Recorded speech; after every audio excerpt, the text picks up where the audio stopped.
So ladies and gentlemen, let me introduce you to Grant McCracken. Thank you very much. Listen, I'm going to work a crowd from here, if that's okay with you. So this talk has been in construction over the last kind of week or so, and especially today, you'll see that I was inspired by remarks this morning. I've been struggling to think about, to find a name for the method I want to propose here. So if you have better ideas than spelling Shakespeare, I want you to let me know, please, at drinks. You know, originally I thought, well, I'll just call it the Shakespeare method. And then I thought, well, that's actually a little bit pretentious. And then I thought, I'll call it the Aaron Spelling method. And then I thought, that's just not pretentious enough. I really need to beef it up. So I ended up with this compromise. And I loved Evan's talk this morning. And I loved what I came to think of as the Shapiro paradox. You know, he told us about TV, talked about TV as a mass medium where fewer people are watching more shows. Right? In our lifetime, we've watched a mass media explode into tiny fragments. But he had something more to say, something more to warn us about, and that is the bubble that now grows, and the tension that exists between two quite different strategies. It's like some people are going big, some people are going small. So we almost have a kind of blockbuster phenomenon going on now in the world of TV, where people spend huge amounts of money on stars and showrunners to create certain shows, and other people are chasing niches.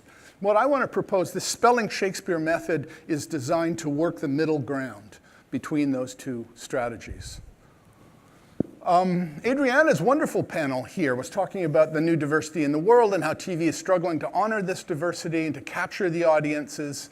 This is, as she put it, a war of silos, breaking down silos, and I want to suggest that this Spelling Shakespeare method can be used as a way of taking on silos as well.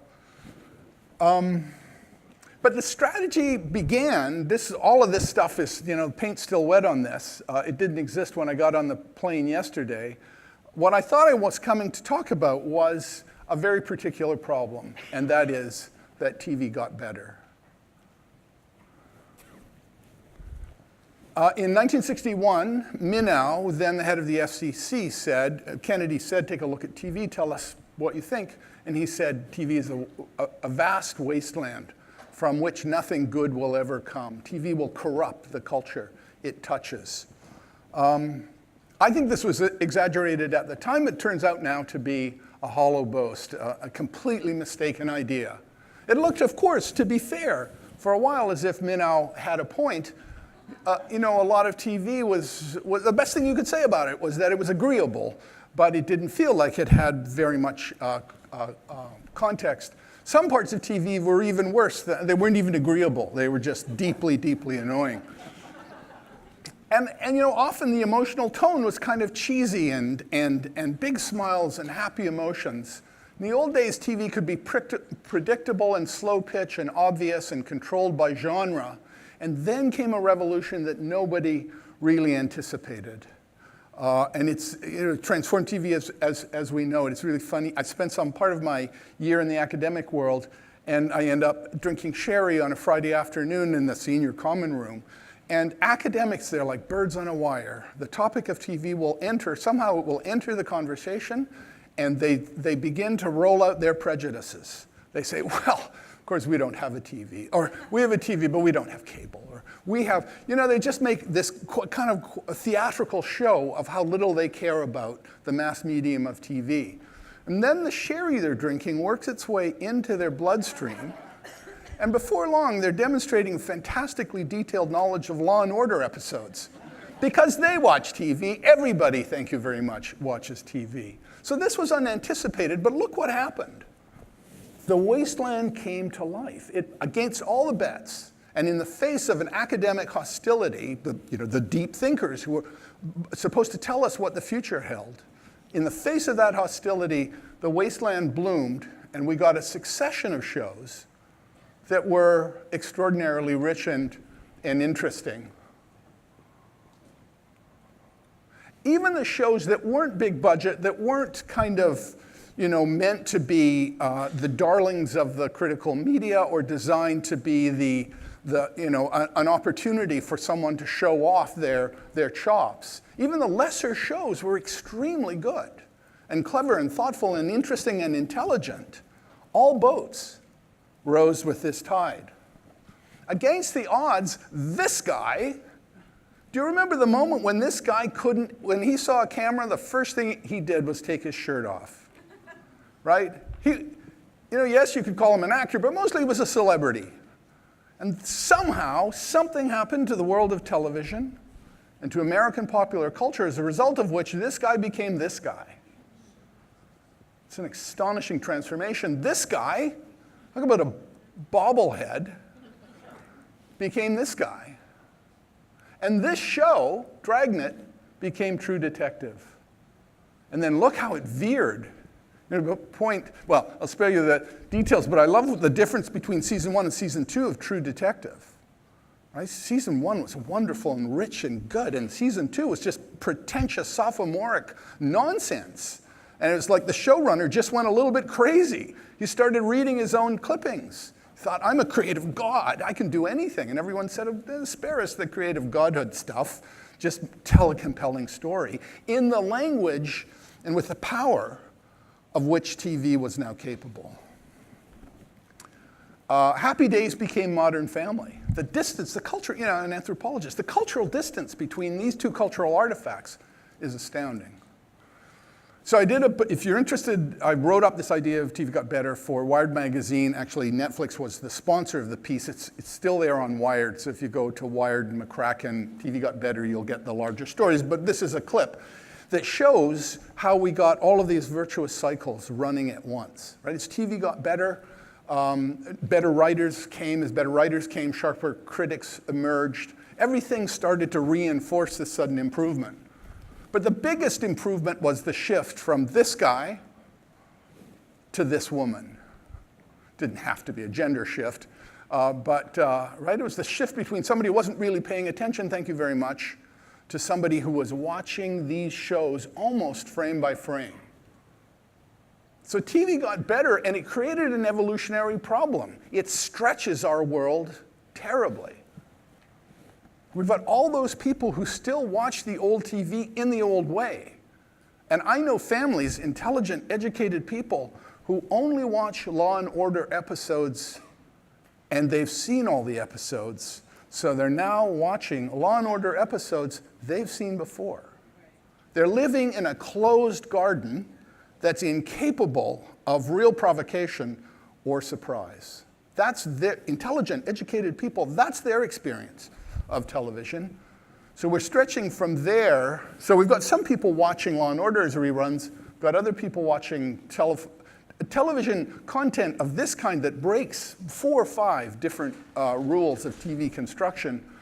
Still others are watching shows like The Brilliant Atlanta. Still others are watching shows on YouTube and online. So we've got TV audiences stretching from here to here.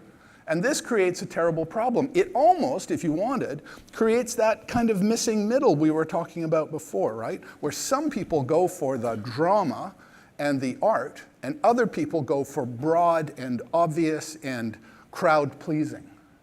That's our kind of dilemma now. That's our missing middle. It turns out, it's a big project for the Ford Foundation. The question was, what happened to the missing middle of American politics? And sure enough, the middle is missing in American politics, as we all know from our recent, as a result of the recent presidential election. We have a kind of missing middle in TV as well. And that's what this, that's what I'm hoping to do, is to find a space between going broad and big budget and going niche and small budget. I'm looking for that middle space, which is, let's face it, the traditional arena for TV and TV construction. So just to review, right? We've got some people going bigger stars, better effects, larger budgets, or chasing the long tail. Effectively, the choice now has become a kind of devil's choice between spending big and going small. So I want to propose this strategy as a way. The idea here is to create one stream of content for several audiences. Okay, that makes us, as marketers, as communicators, or as showrunners for that matter, for anybody who's party to meaning manufacture in the world of television, now has to act as a different kind of cultural architect. A new set of responsibilities, and we have to make meaning, I would argue, in new ways. We have to tame complexity. We have to tame diversity. I think these things are possible. Okay, it was good enough for Will Shakespeare, right? I thought, is there a precedent here? And of course there is a precedent here. That's exactly what Shakespeare was doing with his Globe Theatre. Those blue circles there show 3 distinct audiences for whom he was writing constantly. Right? And people, so that top blue circle is the aristocrats, and the middle one is the rest of the people, and those B at the bottom is, that's the mob, effectively. And he was writing one theater, 3 groups came out of that theater equally pleased with his work. So we've seen a precedent for this kind of thing. I'll just say, by the by, I was doing a project for a client, and I kind of shared a panel in a room with this guy here, Beau Willimon. And the vibe he gave off in my company was really interesting. It was like, keep your distance. It was like really, this is not, I don't mean to speak ill of the guy, but clearly my presence made him really uncomfortable. And the reason was he saw me as he ought to do, a marketer and as a researcher, as an anthropologist, who did research that could force his creative hand. So of course his reaction is, as it's always been in the TV industry, keep those research people out of my tent, thank you very much. I have to be left to commune with my gods. No, I don't want to know any data, because that will interfere with my godlike creativity. So I think that's a chronic problem. It was lovely to see it kind of played out with Willimon in my own life.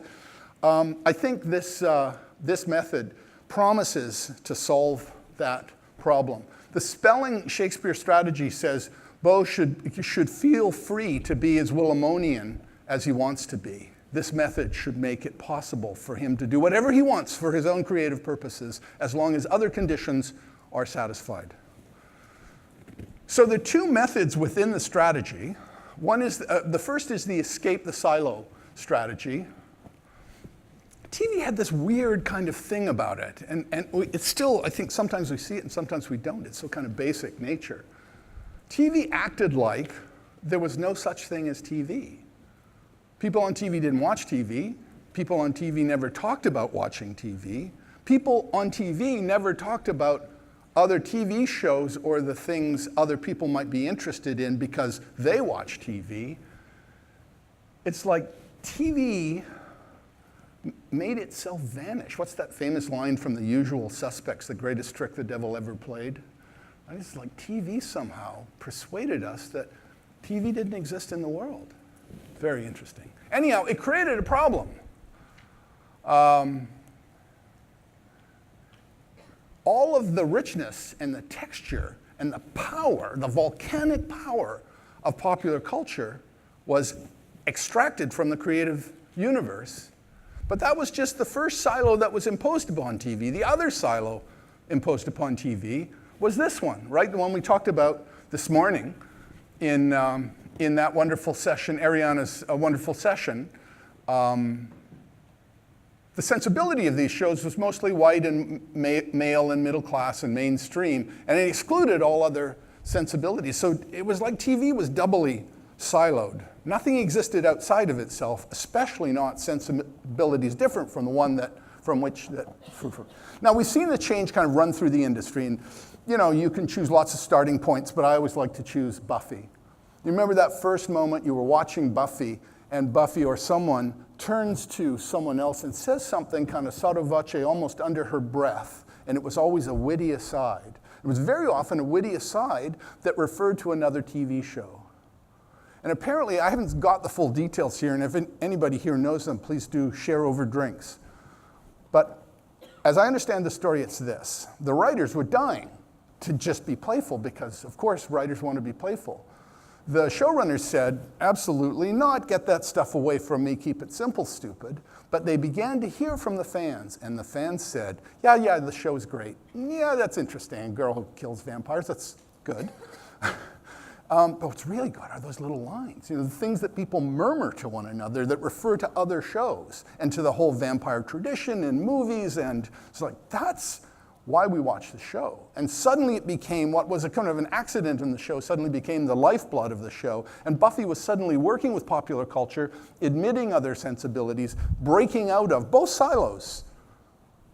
The American world around which this TV show existed, and the sensibilities that the single sensibility that used to create a show. So, you've got groups of people, fans online, who can tell you entire episodes from the point of view of a non-certified sensibility, right? There's a gay take on certain episodes. There's a Hispanic take on certain episodes, where people reread the whole thing for other purposes. Fans went nuts. They said, TV is for us, message for me, Cosa Nostra, it's our thing now. Powerful sense that this belonged to us. The most powerful thing was the moment that you heard people say, remember the first time I heard it from a research assistant, he said, it's not popular culture, it's just culture. We got rid of the adjective.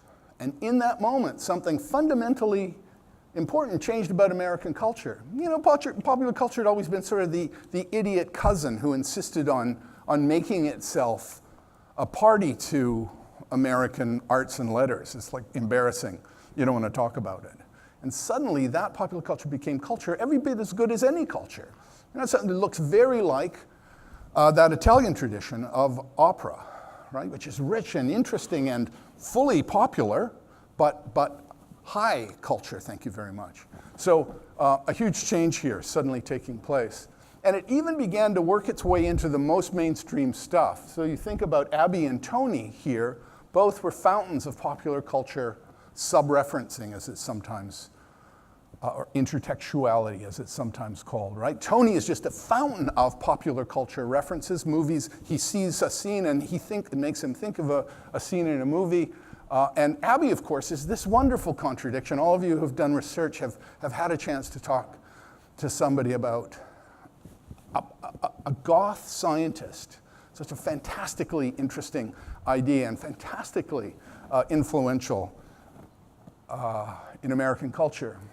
And then fanfic, we treat fanfic as this goofy, who knows what to say about it. Well, here's what to say about it, I think. It's people taking possession of their culture and working with it in a very kind of active, participatory, this belongs to me, thank you very much. I can do as well or perhaps better. This chart on this image on the right, that little line that runs from the right-hand side to the middle represents graphically the number of words in the Harry Potter corpus, as written by J.K. Rowling, right? And the full circle around it are it represent all the words written by fanfic writers who care about and work within the Harry Potter 6 billion words written by fans about Harry Potter. It's people just saying, that was great, thank you, I'll take that, and I'll rewrite it for my own purposes. Fanfic is in its nature anti-silo, right? And this is some fan treating Jack as the Joker and Walter White as Spock. This is somebody taking one TV property and saying, I don't want it in a silo. This Jack kind of reminds me of someone else and another story, and what happens if you bring them together? And it's like electric. And then we saw Sunday, those of you watching the Super Bowl, saw those wonderful Tide ads, which were just so anti-silo. Right? They just said, normally P&G has just made years and years of ads where you see the product and the unique selling proposition and it's completely siloed. And this guy says, what ad are you looking at? Is it this genre? Is it this genre? It's a little survey of popular culture, thank you very much. And then he says, well, no, actually it's a Tide ad. And then he does this wonderfully arrogant thing and says, any ad in which you see clean clothes today on the Super Bowl, it's probably a Tide ad. It's fantastic. Really just too good to be true. So here's, if you want, a takeaway here is, we can't make advertising unless we make culture. And we can't make culture unless we work with it in this interesting, creative way that we see getting played out in all creative communities, large and small, old and not so old. So making content now, the Spelling Shakespeare strategy says that we want to understand that our show is one of many shows, that it sits in and draws upon the world around it, that our viewers and fans see us in context, that our shows are giving to a larger culture and drawing from a larger culture. And that's the socket into which we want to put our finger. That's where you get dynamism. That's where you get copy and ads and social media streams that are engaging for all these people who are now up for this challenge. So this is let's call it the escape the silo strategy. The more we work with American culture, the more, here's what I think is the payback. So we start to fill in that middle space. We open by saying that Evan was talking about this gap between big money productions and tiny niche, the pursuit of tiny niche. I think there is a middle ground, and we can rebuild that middle ground by letting culture in and our culture out. We've actually seen a change in policy from Disney. Disney used, as you will know, and some people here will know better than me, I just saw this in passing, but Disney used to hunt down anybody guilty of copyright violation, and now they're beginning to let up a little because the notion is, wow, this is actually good for business. This is how we speak to our fans. This is how our fans speak to us. This is how we participate in the American culture to which we've contributed so much. You know, for Disney, it was always a little bit siloed. We just somehow in our madness make these creative products and they go out into the world, but they must remain pristine. You can't work with them. You have to give them back to us because they're ours. That's kind of the beginning of difficulty. This is a chance to rebuild the American. Okay, so there's a second method here. There's a range of things, but I just wanted to develop two of them. So escape the silo is the first, and the second is the view corridor strategy. Now this is the notion, it's a pretty simple notion, that what we want to do is build communications that have three planes. The first plane, marked by the bar on the far left closest to us, is the most obvious plane. So if you're that family that just watches Law and Order episodes, you're tuned in a sense only to capture certain things. So we build content that's clear and obvious and unmistakable. But we know that's not our only audience. If that's all we do, we can kiss goodbye the rest of the world. So we want to build more material into this view corridor. So besides the big broad statement we're talking about here, the one that comes here, we build in a second level of specificity. There's more play, there's more subtlety, there's more. Just more to work with. You're obliged to actually work on it. And so we build right down to that last level. The great thing about this is that the levels are not visible necessarily, well constructed. If we're really good cultural architects, the levels, the planes, are not obvious to one another. So you don't care if you're here, if you're watching the show, let me just go one more here. If you're at A, you don't see B and C, and you're not offended by B and C. Look what's happening in some parts of the streaming world opened their checkbooks and said to showrunners, go nuts. Do what you want. Make yourselves happy. If you're happy, we're happy. That started, people began to sing a different tune about 18 months or 12 months ago. But originally it was just, do a True Detective Season 2. Just indulge yourself. The trouble with that strategy is, just to belabor the point, is C, right? The showrunner, the True Detective showrunner went, great, I have an open checkbook. I'm not getting notes from anybody. I'm just going to do my own stuff, thank you very much. And he went straight to C, especially in Season 2, as a result of which people at B and A went, what? What are you talking about? I can't tell, and I'm sure we've all done these interviews, right? We're talking to the viewer, the fan, the consumer, and there is almost literally smoke coming out of their ears because the medium that has been so beautifully accommodating of them for so long, was suddenly now speaking Russian. Who knew there was Russian on TV? Right? The mass medium of TV suddenly got really difficult and complicated, and people are so angry, so really angry. So that's what we're trying to do here, is to allow ourselves to have our cake and eat it too. We're saying, let's let the showrunner work at C, as long as he or she is also giving us B and A. C is unbelievable. The level of specificity that's going into some of these shows is stunning, and my favorite case in point here is Fringe, of blessed memory.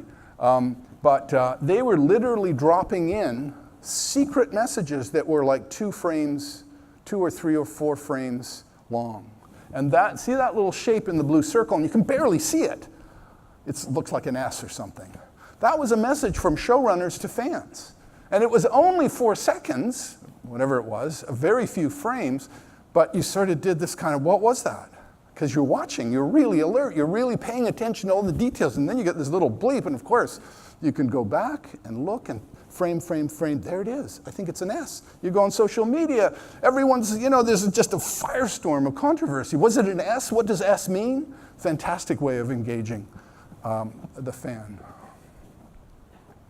There's a variation on this, and it is to say, let's not just talk about levels of generality, let's talk about 3 distinct stories. Did anybody read Lawrence Durrell's novel? What the hell was it called? I read it, and it broke my heart as an undergraduate. And it's this. He tells the Alexandrian Quartet, and it's 4 books, each of which tells the same rough story from 4 completely different points of view, so that you see it as 4 completely different realities. Beautiful, beautiful piece of work. But that's kind of what we're looking at here. I mean, if we were really good, I don't mean Shakespeare good, right? Thank God. Because there's only one Shakespeare, and he's so good we're still talking about him 400 to 500 years later. I'm just saying, and all of us as marketers, marketing 1955 was bang the drum loudly, right? Say something very simple as often and as loudly as you can until everyone goes, great, Tide, brighter, got it. And where are we now? Now we are virtuosi by comparison, right? We manage meanings with this beautiful subtlety and care, and we are creatures capable of fantastic complexity. We are architects, we are meaning makers. And I think we can use that new, call it for the fancy word, the semiotic skill, to start crafting messages to our various audiences that can actually be read 3 different ways by 3 different parties. So you can have people kind of sit down